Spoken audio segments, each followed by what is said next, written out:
Hello everyone, আসসালামু আলাইকুম। শিমুস lifestyle চ্যানেলের নতুন আরও একটি ব্লগ ভিডিওতে আপনাদের সবাইকে ওয়েলকাম করছি। আমি শিমু। কেমন আছেন সবাই? আশা করছি সবাই ভালো আছেন এবং সুস্থ আছেন। আমরাও আলহামদুলিল্লাহ ভালো আছি। তো আজকের এই ব্লগটি শুরু করেছি দুপুর থেকে। দুপুরে আজকে গরুর মাংস রান্না করেছি। তো গরুর মাংসটা হাতে মেখে মশলা দিয়ে রান্না করব। মাংস কষিয়ে রান্না করলে অনেকটা মজা হয়, কিন্তু সময়ের জন্য ওইভাবে করা হয়ে ওঠে না। দেখা যায় যে আমি এখন বেশিরভাগ সময় গরুর মাংসটা হাতে মাখিয়ে বসিয়ে দিই। মুরগির মাংসটা কষিয়ে রান্না করি মশলা, কিন্তু গরুর মাংসটা হাতে মেখেই বসিয়ে দিই, কারণ দুপুরে এত কাজের ঝামেলা থাকে। আর আমার বর্তমান যে হেল্পিং হ্যান্ড আছে, সে অলরেডি আজকে আসেনি, এক সপ্তাহের মধ্যে 2 দিন গ্যাপ দিয়ে দিয়েছে। তো কি আর বলবো, তাদেরকে নিয়ে বলার কিছু নেই, এক এক প্রকার বিড়ম্বনা। BD blogging and cooking studio চ্যানেলের আপু, সোনিয়া আপু, ওনার একটি ব্লগে বলেছিলেন এই কাজের লুক নিয়ে, এবং টাইটেলও দিয়েছিলেন আপু যে এক বিড়ম্বনার নাম। আসলে আপুর কথাগুলো ঠিক। মানে এরা যে কি পরিমাণ আমাদেরকে হ্যারাসমেন্ট করে এটা বলার বাহিরে। হুটহাট আসবে না, কিন্তু কথা হচ্ছে তারা ফোন দিয়ে বলবেও না। তো ওদের জন্য ওয়েট করতে করতে দেখা যায় যে সকালে যে সময়টা চলে যায়। আর আমরা যারা ভিডিও মেক করি তারা তো জানি যে নর্মাল একটা রান্না করতে যতটুকু সময় লাগে, কিন্তু ভিডিও মেক করতে সেখানে এর ডাবল সময় চলে যায়। তো সেই সময়টা তো আমাদের দুপুরে খুবই কম থাকে, কারণ দুপুরে বাচ্চারা স্কুল কলেজ থেকে আসে, ওদের খাবার দাবার তাড়াতাড়ি করে রান্না করতে হয়, হাজব্যান্ড আসে অফিস থেকে। তো খুবই একটা বাজে অবস্থা সৃষ্টি হয়ে যায় ওদের কাছে। তো আমরা জিম্মি, করার কিছুই নেই। তো এখানে খুব শর্টকাটে রান্না করেছি গরুর মাংস। আর গরুর মাংস রান্না করলে সাধারণত আমি পাশাপাশি একটা মাছের আইটেম করি। তো সেটুকু আর আমি ক্যামেরা বন্দি করতে পারিনি। তো আর ডালটা আমার ঘরে তো রেগুলার থাকেই। আর পাশের চুলায় ভাতটা বসে দিয়েছি আগেই। তো আজকে খুবই পেরেশানির মধ্যে দিয়ে গেছে। আর আমার সবচেয়ে বড় যে সমস্যাটা হয়, হাঁড়ি পাতিল মাজলে আমার প্রচণ্ড হাতে ব্যথা হয়, যেটার জন্য আমি খুবই কষ্ট করি। তো এখানে এই তো রান্নাঘরে অনেকগুলো জিনিসপত্র জমে গিয়েছে। রান্নার পরে প্রতিদিনই কিন্তু এই জিনিসগুলো জমে যায়। তো এই জিনিসগুলো কিন্তু আমাকে প্রতিদিনই ধুয়ে পরিষ্কার করে তারপরে রেখে দিতে হয়, কারণ এই সবগুলো জিনিস যদি পরের দিনের জন্য রেখে দিই তাহলে কিন্তু অনেকগুলো জিনিস হয়ে যায়। তো সবসময় কিচেনটাকে ক্লিন রাখার জন্য আমরা কিন্তু প্রতিদিন কিছু না কিছু জিনিসপত্র ধুয়ে যদি রেখে দিই তাহলে কিন্তু কিচেনটা এতটা তেল চিটচিটে বা নোংরা হয় না। তো আমার রান্নাঘর কিন্তু অলওয়েজ ডিপ ক্লিন বলতে গেলে করাই থাকে। তো মাঝে মাঝে সব কিছু নামিয়ে পরিষ্কার করি, কিন্তু বেশিরভাগ সময় আমি রান্নার পরেই কিচেনটা একদম ক্লিন করে ফেলি, কারণ আমার ডেইলি ক্লিন না করলে মনে হয় যে প্রতিটা জিনিসের মধ্যে হাতে ধরলে মনে হয় তেল চিটচিটে লাগবে। তো এখানে কিছু এক্সট্রা যেই জিনিস ছিল সেগুলো আজকে ভাবলাম যে ধুয়ে পরিষ্কার করে ফেলি কিচেনটা। আর সামনে যেহেতু ঈদ আসছে, তো টুকটাক করে কাজগুলো একটু একটু এগিয়ে রাখছি। এখানে তেলের যে জার দুটো, সেগুলো আমি ভালো করে তারের মাজনি দিয়ে মেজে পরিষ্কার করে নিচ্ছি। তো আজকে আর গরম পানি ইউজ করার সময় পাইনি। এখানে আমি ভিম লিকুইড দিয়ে এবং ভিম বার দুটো মিক্সড করে একসাথে তারপরে তারের জালি দিয়ে পরিষ্কার করে নিয়েছি। তো কিচেন যদি আমরা ডেইলি একটু একটু করে এভাবে পরিষ্কার করি তাহলে কিন্তু অতটা ময়লা হয় না, কারণ তা না হলে একদিনে অনেকটা চাপ পড়ে যায়। তো আমরা সবাই যদি চেষ্টা করি যে রান্নার পরপরই কিচেনটাকে এভাবে ক্লিন করে ফেলতে, তো কিন্তু রান্নাঘরটা অনেকটা সুন্দর থাকে। আর এটা হচ্ছে আমার ছোট তেলের জার, এটাতে আমি পরোটা ভাজার জন্য তেল রাখি। তো চিন্তা করছি একটা ছোট এরকম আরেকটা জার কিনবো, যেটার মধ্যে আমি সরিষার তেল রাখতে পারবো। আমাদের গৃহিণীদের তো কেনাকাটার শেষই নেই। মার্কেটে গেলে মনে হয় যে সব কিছু, পুরো মার্কেটে সব কিছু জিনিসে তুলে নিয়ে আসি, এবং সব কিছু কিচেন রিলেটেড কিনতে ইচ্ছা করে। তো যখন একটা জিনিস কিনতে যাই তখন কিন্তু আবার দেখা যায় যে আরেকটা জিনিস কিনে চলে আসি। তো লিস্ট তো লম্বা হতেই থাকে। তো তেলের একটা জার আমি কিনবো।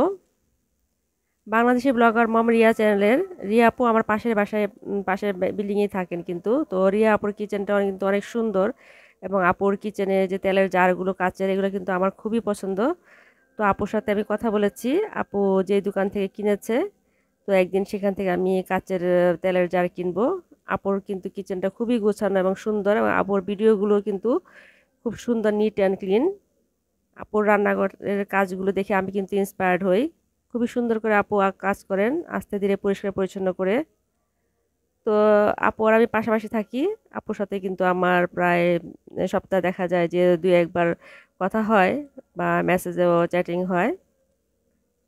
তো আপনারা যারা আপুর সাথে অ্যাড আছেন তারা তো আপুকে চিনেন, আপু কতটা ভালো মনের মানুষ। তো এই আর কি, এখানে আমি তো কিচেনটা সুন্দর করে পরিষ্কার করে সব কিছু মেজে টাইলসগুলোকে তারপরে মুছে নিচ্ছি। তো যেহেতু রান্না হয় এই জায়গাটা কিন্তু তেল চিটে চিটে হয়ে যায় আশেপাশগুলা। তো ডেইলি মুছে নিলে কিন্তু এই সমস্যাটা হয় না। আর আমার যে আরএফএল এর ছোট কিচেন র্যাকটা, এটা কিন্তু আমি কিনেছিলাম আসলে শখ করেই।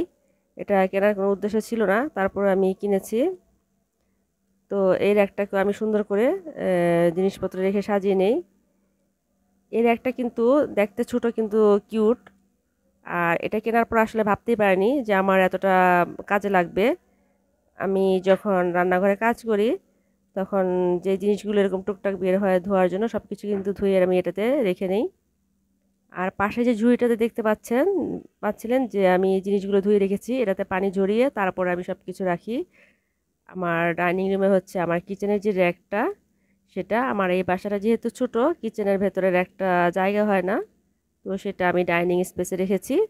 তো এখান থেকে পানি ঝরিয়ে নিয়ে তারপর ওইখানে রেখে দেই। আর এটাকে আমি এখন মেজে নিচ্ছি। তো এটা মাজলে কিন্তু খুবই সুন্দর এবং পরিষ্কার হয়, আর কালারটাও কিন্তু খুব সুন্দর। তো আমি যখন গিয়েছিলাম তখন কিন্তু কফি কালার এই একটাই ছিল, পরবর্তীতে দোকানে গিয়ে এই কালারটা আর পাওয়া যায়নি। তো এইসব ছোটোখাটো জিনিস কিন্তু আমাদের সংসারে কেনাকাটার প্রয়োজনে বা অপ্রয়োজনে যাই আমরা কিনি না কেন, দেখা যায় যে কাজে লেগেই যায় কখন কোনো না কোনো দিন। তো এটা ধোয়ার পরে দেখছেন কত সুন্দর, একদম সাদা ঝকঝকে হয়ে যাচ্ছে। আর এটা যেখানে রাখি এই জায়গাটাতে কিন্তু খুব সুন্দর দেখা যায় রাখার পরে।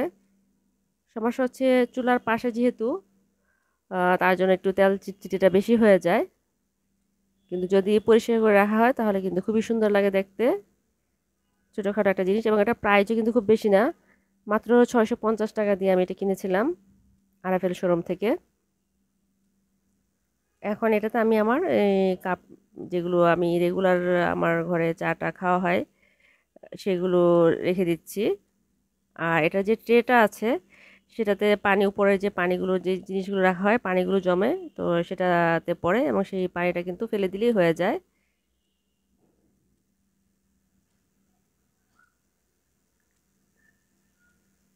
আর আমি কিচেনের জন্য, আমার কিচেনটা কিন্তু খুবই সাদামাটা, আপনারা হয়তো দেখতে পাচ্ছেন।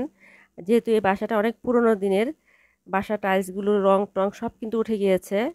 একটু খেয়াল করলে হয়তো আপনারা দেখতে পাচ্ছেন বা ইজিলি দেখা যায় এগুলো কিন্তু টাইলসের রং উঠে গিয়েছে, এগুলো কিন্তু দাগ না। তারপরেও টাইলস ক্লিনার আমি অনেক ইউজ করে দেখেছি, এগুলো দাগ আমি উঠাতে পারিনি।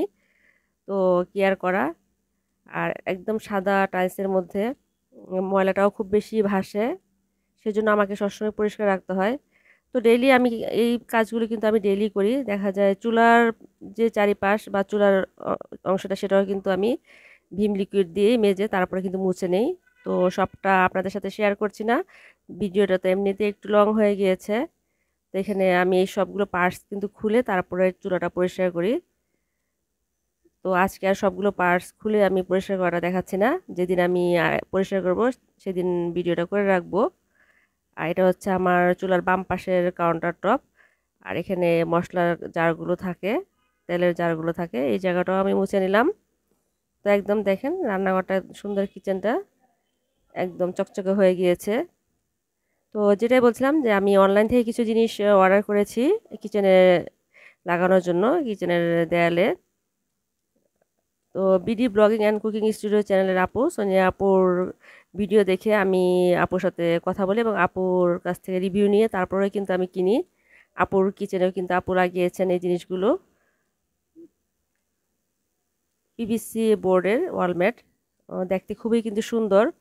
তো আপু বললেন যে ভালোই হবে। আপুর কিচেনটাও কিন্তু অনেক সুন্দর, আর আপুর কিচেনটাও কিন্তু অনেক গুছানো, অনেক টিপটপ আর অনেক কিছু জিনিস দিয়ে সাজানো আপুর কিচেনটা।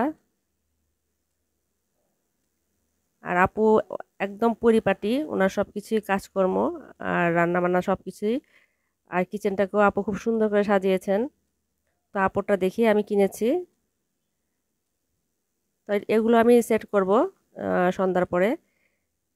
পার্সেল যেহেতু বিকেলে এসেছে আমি রেখে দিয়েছি। আর এদিকে সন্ধ্যার সময় এখানে চিকেন ফ্রাইয়ের জন্য প্রিপারেশন নিচ্ছি।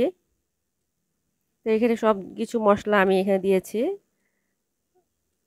সাদা গোলমরিচ, কালো গোলমরিচ, পাপরিকা পাউডার, লাল গুঁড়া মরিচ, ধনিয়া জিরা গুঁড়া, সয়া সস, ওয়েস্টার সস, আর হচ্ছে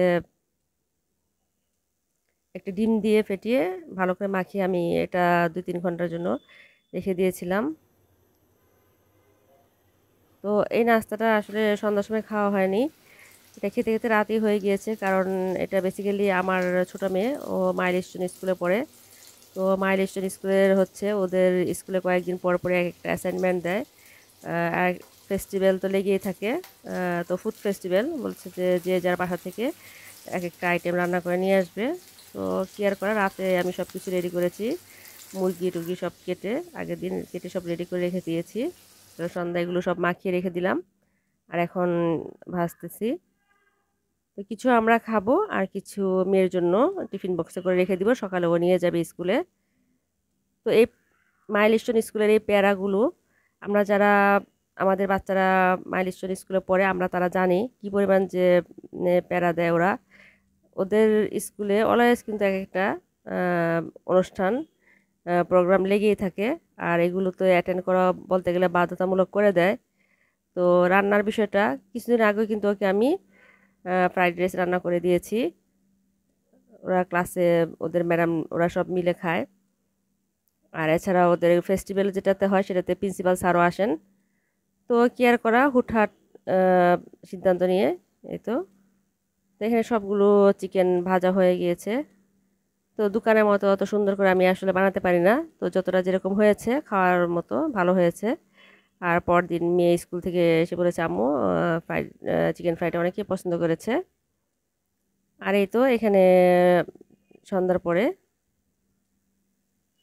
সরি রাতে, আমি এখানে সবগুলো লাগিয়ে নিচ্ছি।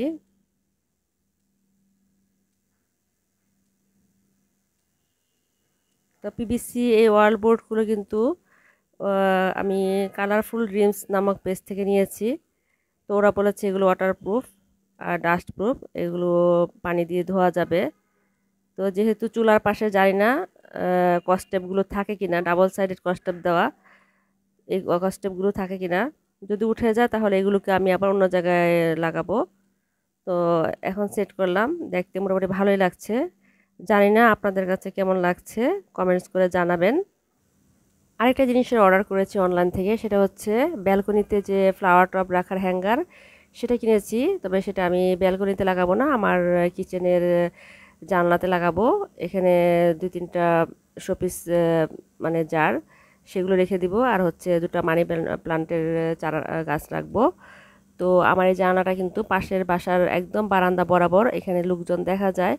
তো ভাবলাম যে এটা যদি আমি এখানে ইউজ করি তাহলে পাশের বাসা থেকে একটু আড়াল থাকবে। যেহেতু আমি রান্না করি একদম পাশাপাশি বারান্দাটা, তো আমার রান্নাঘরটা সুন্দর দেখা যাচ্ছে, আবার এদিক থেকে একটু আড়াল থাকলো এই আর কি।